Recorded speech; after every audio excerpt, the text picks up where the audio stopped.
Hey there, America. It's your boy again, Homer Johnston, and I'm here to show you guys my next project that I'm working on. I've had people often ask, hey, why don't you record or photograph my projects as I do them, and then put them out there for everyone to see. So before I got too far into this one, I figured I'd give it a whirl and see if we can fill you in on how I'm doing all this. Okay, so we are going to start this project right here. We've got 6 pieces of 4x6 lumber. I have gone ahead and marked this first one here. Oh, I guess I should tell you guys what I'm building. I'm going to be building monkey bars, just so we have something to climb on out here and give the kids something to do. So I've gone ahead and marked this one. I started about 6 inches in from each end. Actually, it's 6 3/8, so that it winds up being even all the way down. And I've marked it about every 1 foot. And I've marked it 2 inches down from here to here. And then I'm going to use a Forstner bit, a 1-inch Forstner bit, to drill in 2.5 inches down to make my hole for the bars to go into. Then today I went to Atlas Steel in Veneta, and I bought 6 pieces of 20-foot, 3/4 inch inside diameter, 1 inch outside diameter pipe that I've been using the chop saw here to cut at about 39.5 inches. Now, by cutting at 39.5 inches, I only have about that much left over at the end of each bar, so it's not a whole lot of waste. I cut 20 pieces of the pipe, so that way I would have 12 pieces to go all the way across the top, and I would have 4 pieces on each side to go up for the ladders on the sides. So I cut 20 bars here. You can see the ends haven't really been gone through very well. But I'm going to take the ends and I'm going to use my sander here to clean up the ends. It'll get going. I'll clean all the burrs off. I'm not going to worry too much about the burrs on the inside because they're going to be hidden inside of the 4x6.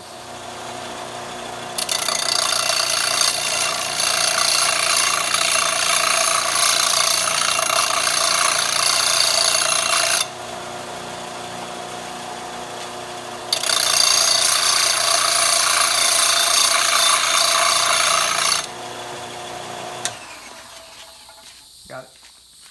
Here's my chop saw set up. Set my chop saw up at the end of my trailer, and then I cut some. I just happen to have some pipe laying here that I could use to hold it up, so that it kind of levels up with the table on that. So it keeps my pipe nice and straight instead of trying to angle or do anything crazy. And then I just run it out on this end, measure my 39.5 inches, and cut it off.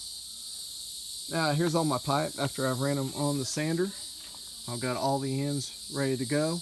I bought a couple of extra pieces just so I would have them later on for maybe adding on chin-up bars or pull-up bars, whatever you want to call them, onto the sides of the monkey bars at a later date. Hey there, America. It's your boy again, Homer Johnston, and we are here with day 2, actually day 3 in real time, of the monkey bar build we took yesterday off. So I'm out here with Trip. Say hi, Trip. Hi. And we got... Got him. Yeah, the phone's all wet. Hopefully it's not on the camera right there. But anyway, we got Michelle. She's cleaning. As you can see, we got the wheelbarrow, and we kind of got it prepared. Trip, what do we have to do to the wheelbarrow to get it ready? Clean the hell of it. Trip, don't say that. We didn't really clean the hell out of it. We just rinsed the hell out of it. We didn't really actually do any cleaning to it as such. As you can see, we've got our pipe in there, and we are scrubbing it with some Scotch-Brite pads, and we've got some. Where's our soap at? Right there. Oh, this project, hang on, product endorsement here. This project brought to you by Members Mark Ultimate Clean. Members Mark, when your wife can't afford the real thing. So what we're doing is we're rinsing these pipe, cleaning all the dirt and gunk off of it, and then we're going to stack them right over there. Once we do that, then we will prime them and paint them white so that the summer day sun won't get them so hot when we're working on them. Oh, just trying to blow bubbles. Will it work? Oh, blow a bubble. Hey, Trip, where do orangutans go to get drunk? Do you know? No. Monkey bars. Oh, this is the worst morning drink I've ever had. All right, I just want to take a quick moment of silence here for the nozzle that didn't survive this project. It's its last project, so let's just take a couple seconds here. Okay, Trip, can you give it a salute? What's up? In celebration of the nozzle. Thank you. All right, first of all, don't judge me on the messiness on my garage. I've cleaned it out, got it dirty again, and it needs cleaned out again. Anyway, I've got my stands set up on opposite sides of the drill press here. I'll probably move them both to one side so that I can put one of the 4x6s on one side and then work my way over. And then as we come off of one of the stands, I'll move it over to the other side and vice versa, and we'll keep it going until we get it all done. Here's my setup using my Kawasaki drill press. I've got a Forstner bit in here. It's a 1 inch. And I've got it figured so that when it drops all the way down, it's going to leave about 1 inch, whoop, right there, 1 inch of wood left in the board. So I've got it set so that when it bottoms out, it's going to leave that, so I'm nice and uniform with all my holes all the way through. Okay, here it is with the first board set up, ready to go. I've got it maneuvered, and as you can see, I've already kind of pre-checked it there. I brought it down, stuck the point in, and the point is pretty close to center. Close enough that I'm happy with it. So we'll go ahead and we'll drill a few. Okay, so when you get done drilling your hole, you will notice that there's still just a little bit of shavings down in the bottom. I'm going to take my air hose, just put down in there. You can kind of air nozzle work. You can clean that out, blow it out, make it look a little nicer. Look down in the hole. Not sure if we can see anything there. It's nice and clean though. Now I need to double check and make sure all my measurements and all my setup was correct. So I'm wanting this to go 2.5. So here we go. Moment of truth. Boom. 2.5. Almost right on the dot. Might be a shade under, but it's close enough for what we're doing. Okay, so here's my technique.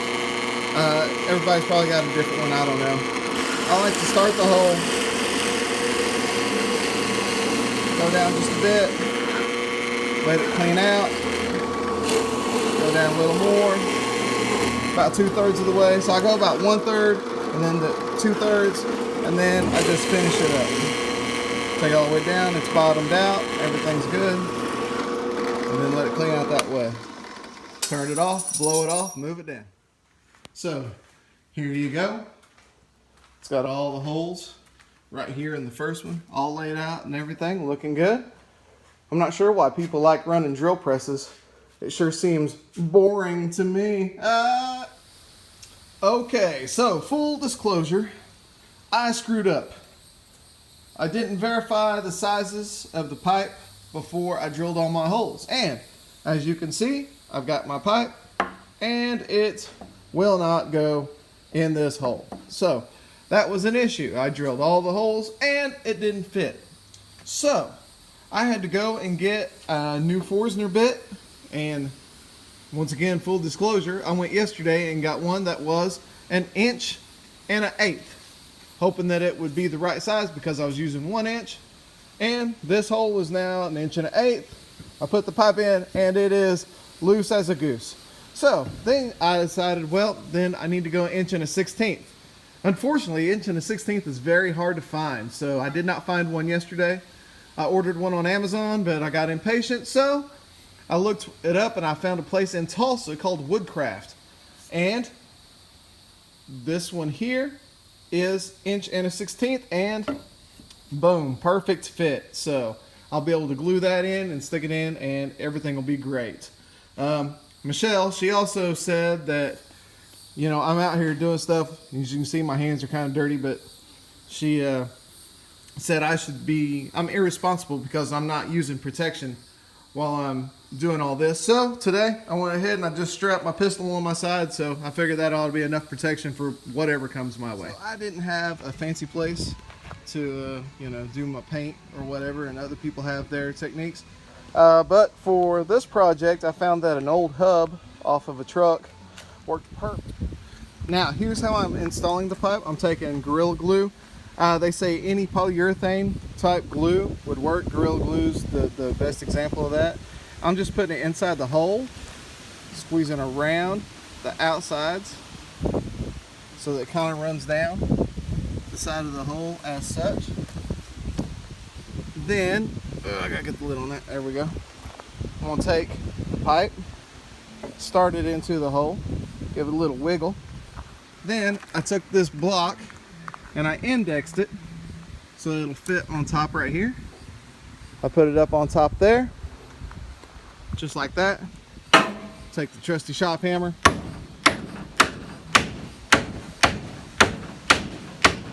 bang it down until she's nice and solid. Sounds solid right there. Then wiggle the block, take it off. I'll get it in a second, and it's good. So I noticed that after we washed and dried the pipes yesterday, there's still just a little bit of residue on a few of the pipes. So I'm using a grease and wax remover, kind of a paint prep type stuff. So all I'm doing there is just putting a little bit. You should probably be wearing gloves when you're doing this. And just giving them all a quick wipe down. So I'll give all those a nice little wipe down.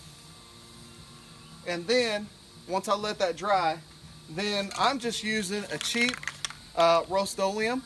It's a paint and primer. Works on wood, metal, all that kind of good stuff. So just give it a couple good coats with this, and then go ahead and put them in.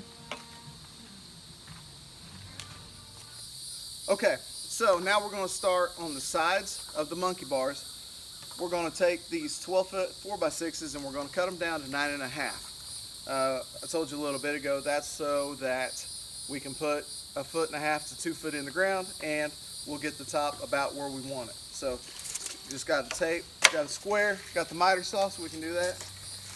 We'll measure this out to 9.5. Pull that up. Then we'll use the square to put a line down so we make sure we're getting that right. And we'll slide it down.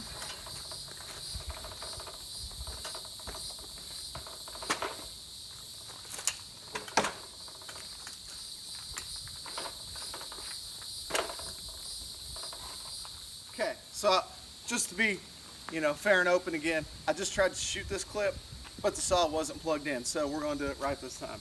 Once you have your board in here, I've got it marked, it's 9.5 feet. I drew my line. I've got it in the saw square. Now I go ahead and just make the cut.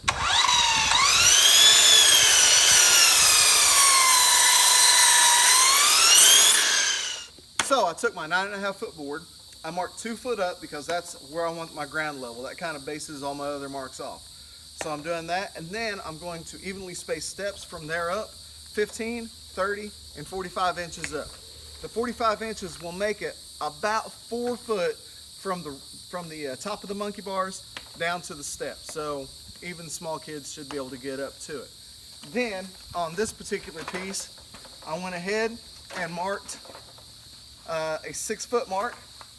You had your 2 foot for the ground. I went from there, I went 6 foot 2 inches from my ground mark, so 8 foot 2 overall. I'm going to install another bar coming out here for a pull-up bar. So there will be another 8 foot board on this side that it attaches to, and we'll concrete that in the ground. Hey there, America. Woo! Hey, it's your boy again, Homer Johnston, and we are on day 6, I don't even know, 5 or 6 of the monkey bar build, just because I had a couple of hiccups along the way. I'm getting ready to do a little hot saw, some chop saw action, so I can cut the brackets for the monkey bars up on the ends. Let me show you real quick the brackets I made for my swing set a few years back, and you'll see what I'm working with here. So we'll walk out here real quick. Boom, boom, boom. I'll turn around here. As you can see here on the swing set up high, I had some C-channel from an old trailer that was used to haul dirt bikes around, and I used that C-channel, just had them laying around. I thought, hey, they're good heavy duty, they'll make really nice brackets. So that's what we're doing today. I've got a piece of it here laying. Let me show you. So this piece of C-channel right here. Now this may be the first time ever that I'm going to let previous holes determine how long I'm going to cut this piece. I planned on putting 3 holes in it anyway, so I'm just gonna, I found the center point there between those 2 holes, and I just extended it out so I can put 2 more holes about right there. and that'll make the bracket nice and straight the rest of the way. So, as you can see, I've got on safety glasses. I actually have on gloves today because you know what they say, safety third, people. Alright, so here you can see one of the brackets I've cut, and you can tell it's a really thick piece of metal right there. It's still pretty hot, that's why I'm wearing the gloves, and I'm getting ready to have to do some work on it.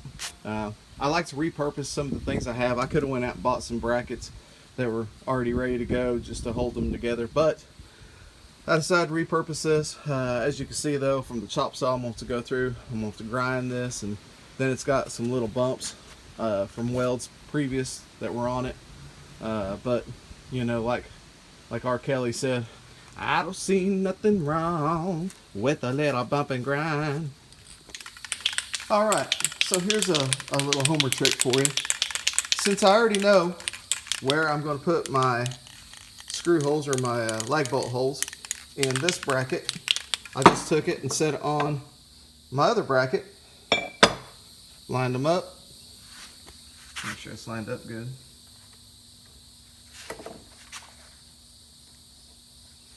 And then instead of having to measure and mark each one, I just put them back to back. Give it a quick spray. And that tells me where my new holes need to be. So I just take that over to the drill press, center it up on the dot. There's my hole. Alright, so after you do your little spray paint trick, I come over here to my drill press. I'm using a step bit. It's just a Harbor Freight brand. I just get it kind of close here. It ain't got to be perfect because of what we're doing.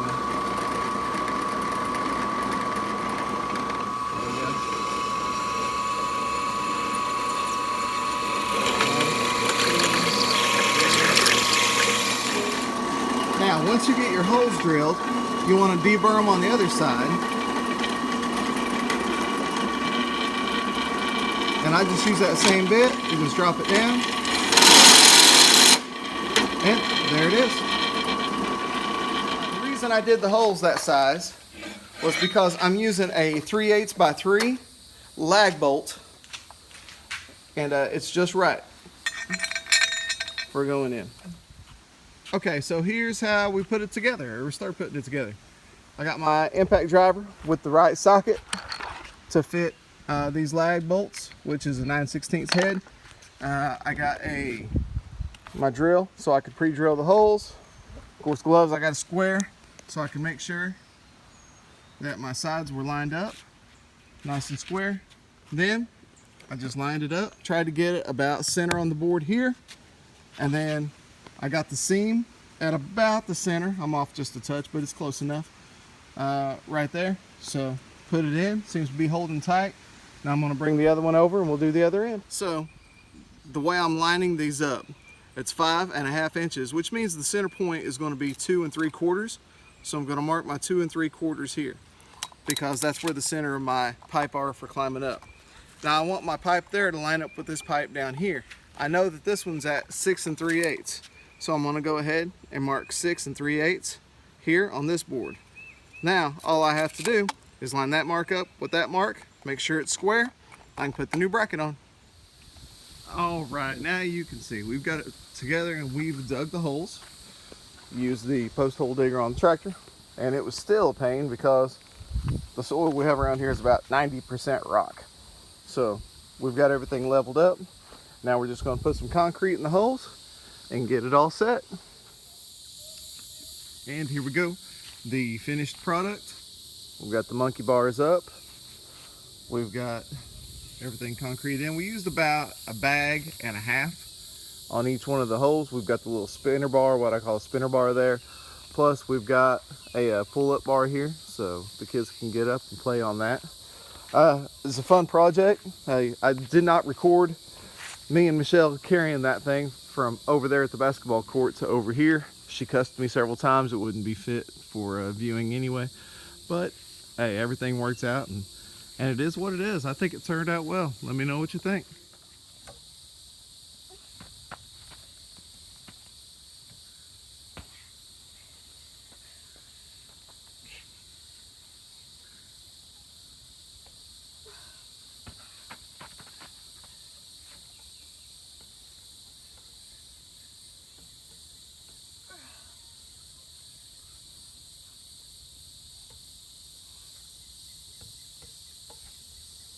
And that's how we do it.